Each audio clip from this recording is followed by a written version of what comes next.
தமிழக அரசியல் வந்து இருதுருவ அரசியல் தாங்க. இப்ப இனிமேல் பார்க்க போனீங்கன்னா டிவிகே வெர்சஸ் அதர்ஸ்.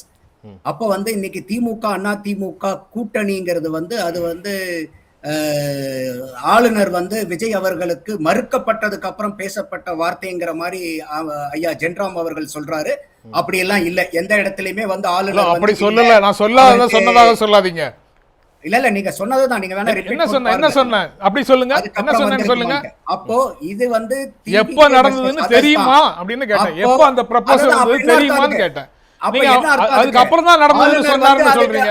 உங்க இஷ்டத்துக்கு மற்றவங்க சொல்றத வளைக்காதீங்க. நீங்க அதத்தாங்க சொல்றேன். அப்ப ஆளுநர் வந்து விஜய் அவர்களுக்கு அது மறுக்கப்பட்டனால இவங்க பேசினாங்கங்கறதானே நீங்க சொல்ற அர்த்தம். மறுக்கப்பட்டதுனால எங்க மறுத்தாரு?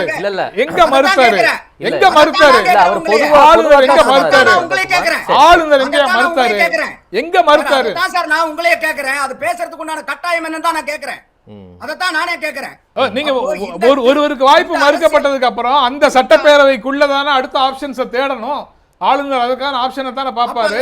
அந்த எக்ஸிஜென்சிஸ்க்கு என்ன பண்ணலாம்னு யோசிக்க மாட்டாங்களா யாரும்? அப்ப அதெல்லாம் நடந்ததுக்கு அப்புறம் தான் இந்த கூட்டணி பேசப்பட்டதா? 7ஆம் தேதி மார்ச்ல பேசுறாங்க சார். 7ஆம் தேதி மேல பேசுறாங்க. அண்ணன் திருமாவளவன் தெளிவா சொல்றாரு. 7ஆம் தேதி ஸ்டாலின் அவர்கள் எங்களை கூப்பிட்டு பேசுறாரு.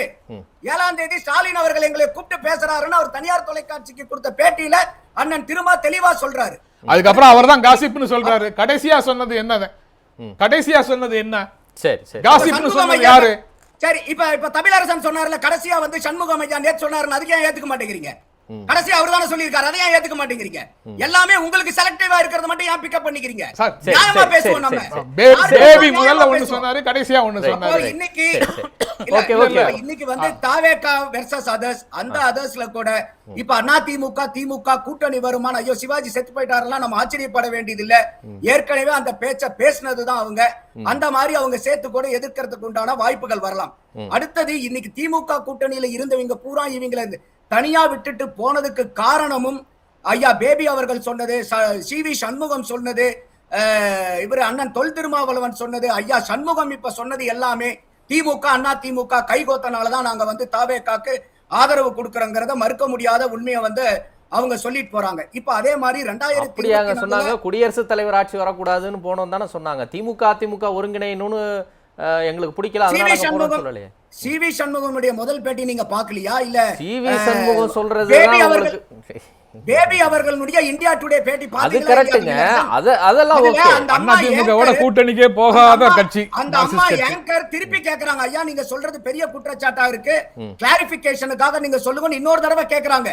அப்ப கூட ஐயா பேபி என்ன சொல்றாருனாக்கா இல்லங்க அதெல்லாம் நடந்தது உண்மை இல்லங்க. நான் அதுக்குள்ள போகல. நீங்க ஒரு வார்த்தை சொன்னீங்கல்ல, இப்ப ரெண்டு பேரும் ஒன்னு சேர போறாங்கன்னு தெரிஞ்சுக்கிட்டு இவங்க தாவேகாவுக்கு ஆதரவு கொடுத்தாங்கன்னு. அதுக்காக ஆதரவு கொடுத்தாங்களா இல்ல குடியரசுத் தலைவர் ஆட்சி வரக்கூடாதுங்கிறதுக்காக ஆதரவு கொடுத்தோன்னு சொல்றாங்களா? அதைத்தான் நான் தெளிவுபடுத்த கேட்கிறேன். ரெண்டு காரணமும் இருக்குங்க. இன்னைக்கு வந்து விசிக மாதிரி கட்சிகள், ஐயுஎம்எல் மாதிரி கட்சிகள் திமுகவை விட்டு விலகிறதுக்கு ஈவன் கம்யூனிஸ்டுகள் கூட அவங்கள போய் ஆதரவு கொடுக்கறதுக்கு காரணமே திமுக அண்ணா திமுக கைகோர்த்த பேசின பேச்சுக்கள் தான். அப்போ அந்த இடத்துலதான் இந்த மையப்புள்ளி தள்ளிட்டு போகுது. அடுத்தது இப்ப ஐயா ஜென்ராம் சொன்னாரு 2024 விசிக வந்து அங்கீகாரம் பெற்றது வந்து திமுக கொடுத்ததே அப்படின்றாரு. இல்ல 2019 அவங்க அங்கீகாரம் கிடைக்க வேண்டியது. எப்படி சார் கிடைக்கும்? ஆளுக்கு ஒரு சின்னத்துல நின்னாங்க. ஏதாவது சொல்லாதீங்க. கிடைக்க வேண்டியதுன்னு தான் சொல்றேன். பேசிட்டு இருந்தீங்கன்னா என்ன சார் அர்த்தம்? பேச சரி இருங்க இருங்க. எப்படி கிடைக்கும்? ஆளுக்கு ஒரு சின்னத்துல நிக்கும்போது இருங்க இருங்க. கிடைக்க வேண்டியதுன்னா அப்ப யார் கூட்டணியில இருந்தாங்க? யார் கூட்டணியில இருந்தாங்க? விடுதலை சிறுத்தைகள் கட்சியினுடைய பொதுச் செயலாளரை அந்த கட்சியில இருந்து ராஜினாமா பண்ண வச்சுட்டு திமுகவினுடைய உறுப்பினராகி திமுக சின்னத்துல போட்டி போட வச்சீங்க சார். அன்னைக்கே நீங்க பெருந்தன்மையோட 2019 அவங்க ரெண்டு பேருக்கும் அவங்க சின்னத்துல போட்டி போட விட்டு யார் வேண்டுமானாலும் விசிகாவை வளர்ச்சிட முடியுமா? விசிகா வந்து அங்கீகரிக்கப்பட்ட அவ்வளவுதான் விசிகா. அப்புறம் என்ன உங்களுடைய பெருந்தன்மையா இது? 2024 நாங்க அங்கீகாரம் வாங்கி கொடுத்துட்டோங்கிறது ஒரு பெருந்தன்மையா?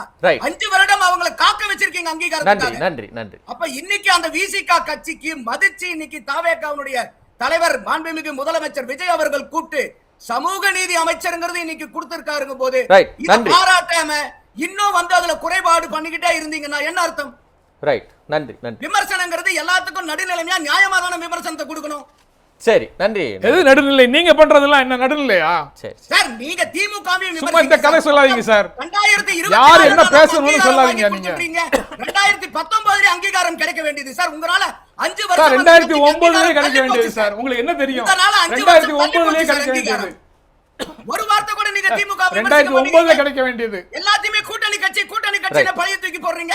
சரி வலி ஒரு பக்கம் பாவம் ஒரு பக்கமா? நீங்க 2009 கிடைக்க வேண்டியதுன்னு சொல்றேன். நீங்க 2019 இருந்து தான் உங்க வரலாறு. 2014க்கு அப்புறம் தான் புதிய இந்தியா பிறந்ததுன்னு நினைக்கிற ஆள் நீங்க.